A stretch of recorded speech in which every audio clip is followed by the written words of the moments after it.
နောက်ဆုံး player တယောက်ကျန်ခဲ့သေးတယ်ကျွန်တော် target ထဲမှာ striker မှာဆိုရင်ပေါ့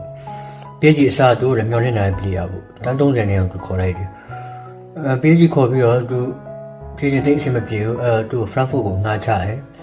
ငှားချပြီးတော့သူ PSG ကိုပြန်လာတယ်ပြီးတော့ Frankfurt ကပဲသူအပိတက်ခေါ်ယူသွားပြီးခဲ့တဲ့နှစ်ကမှာအခုဒီနှစ် Frankfurt ရောက်မှသူချီဆိုတာတော်တော်တက်လာသူဒီနှစ်မှာဆိုရင်သူဆွမ်းဆောင်ရည်အဲ့ Frankfurt မှာ25ပွဲစားမှာသူ73ဂိုးသွင်းတယ်4ဂိုး assist လုပ်တယ်သူအသက်ကလည်းအခုမှ22 23ထဲမှာပဲရှိသေးတယ်အဲ့တော့မစိုးဘူးပေါ့ဗျာပြင်သစ်လူငယ်တွေကပေါ့ဟူကို Ekitike ဆိုပြီးခေါ်သူကဟူတော့ Frankfurt မှာကစားနေအခုအမော်ရင်စိတ်ဝင်စားတဲ့ striker တယောက်ထဲမှာလည်းသူပါတယ်သူဆိုရင်လည်းကျွန်တော်ကြိုက်တယ်အဲ့တော့ကျွန်တော်အရှိရမ်းမှာ striker တဲ့မှာဆိုရင်ကျွန်တော် recommend ပေးရ first player အနေနဲ့ကျွန်တော် Gyökeres second player အနေနဲ့ Osimhen third player အနေနဲ့